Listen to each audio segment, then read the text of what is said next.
Welcome into the American Huddle alongside college football analyst Andy Gresh. I'm Haley Outen, and we're here to recap Week 7 of the college football season. It's safe to say it kept people on the edge of their seats, some of the best games we've seen up to this point. Andy, let's start on Friday night. USF's perfect record on the line at Tulsa. Now, the Bulls scored 15 points in the final 7 minutes to beat Tulsa 25-24 to move to 6-0 on the season. How close was Tulsa to pulling off this upset at home? Haley, they had control of that game in the fourth quarter, and then it was Blake Barnett doing it with his legs. 2 rushing touchdowns. They missed 2 extra points, meaning 2 two-point conversions, and then they get the field goal to be able to win it on a great throw from Barnett to Tyree McCants. McCants is a wide receiver at 240 pounds. He's a beast on a load to be able to bring down.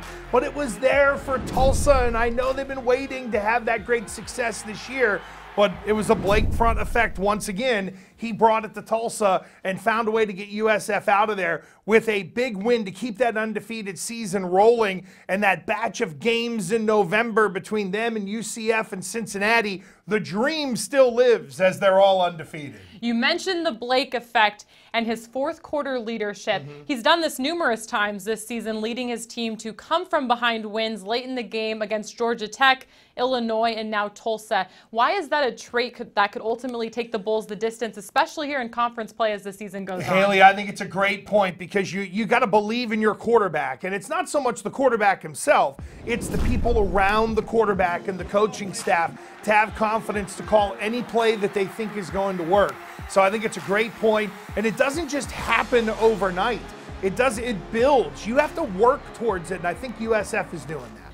Let's move on to Saturday, UCF at Memphis, and Andy, the Knights weathered the storm, quite literally, the rematch of last year's championship game. UCF, they trailed 30-14 with 2 minutes left in the first half. What did we learn about the resiliency of the Knights, that they were able to come up with just enough in their biggest test yet? Well, it was a complete win because if you look at it at the end, Memphis had the ball in plus territory, which means they had it in UCF territory, with a chance to maybe kick a field goal to be able to find a way to steal the victory, and the Knights defense held. So not only did you have Mackenzie Milton, who played pretty well, a couple of touchdowns in this one, almost 300 yards passing. I mean, Memphis, they ran it with Darrell Henderson. Good grief, almost 200 yards once again. I saw a stat, I think, from Brett McMurphy of Stadium. I want to give him some love. The Henderson's averaging like 10 yards a carry or something stupid like that. Like, it's ridiculous how well he's been running the football this year. But Haley, I think we learned a lot about the Knights because it wasn't just, oh, we're down, let Mackenzie Milton go win us the game. It was Mackenzie Milton gave us the lead. Oh, and then the defense had to hold to get the job done. The Knights proving that they're battle-tested on the road. Another team that won on the road was Temple. They came up with the victory at Navy, which doesn't happen for most teams, and moved to 3-0, in fact, in conference play. The Owls, their 4th win in the last 5 games. We've really seen the switch flip, I think, for Temple. Why was Temple able to grab this road win in Annapolis? Well, I know this. It wasn't because of a non-offensive touchdown, which I think was like the first time all year that Temple didn't have one. They got great play from the quarterback, Anthony Russo, threw for 300 yards.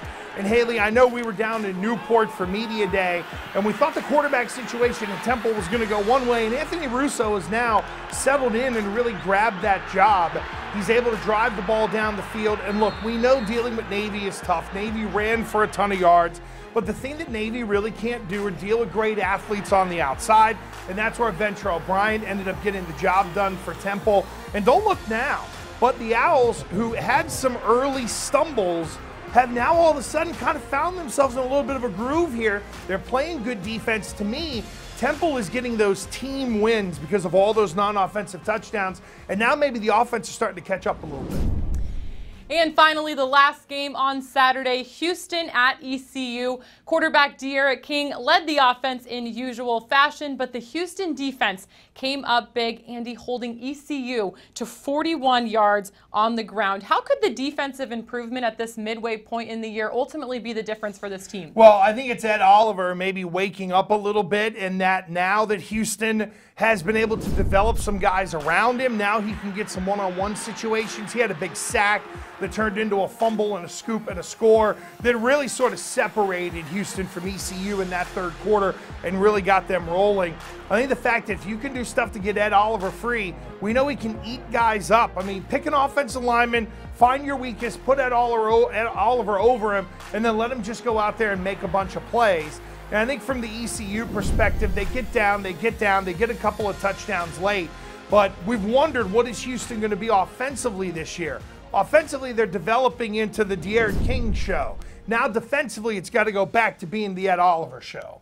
Interesting fact for you, all 4 teams on the road won in week 7. What game stuck out to you the most? Well, I think that UCF got a close win at Memphis. I know the USF win was impressive, but UCF and Memphis have had a history. We know that Memphis is the caliber of football team that can beat UCF and USF for that matter.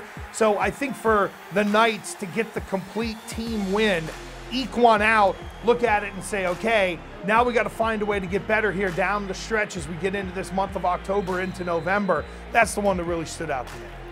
Taking a look at the standings as we head into week 8 in the East Division, 4 teams still have yet to lose a conference game: UCF, Temple, Cincinnati, and USF. But what's really interesting, Andy, is the West Division. You see Houston at the top, SMU, Tulane just beneath, and then Navy, Memphis, and Tulsa rounding it out.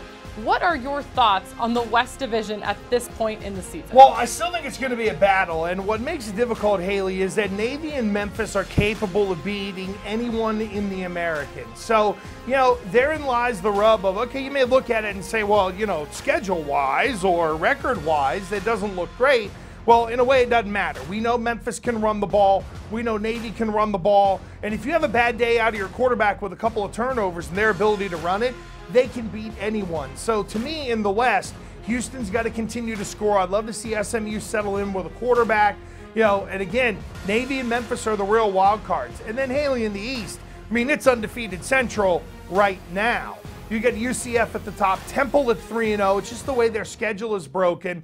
And then you get Cincinnati, the upstart, and then USF, who we know is one of those teams we expect to be there in the end. So in the East, you know, we look towards November in that whole UCF, Cincinnati, USF sort of triangle of games.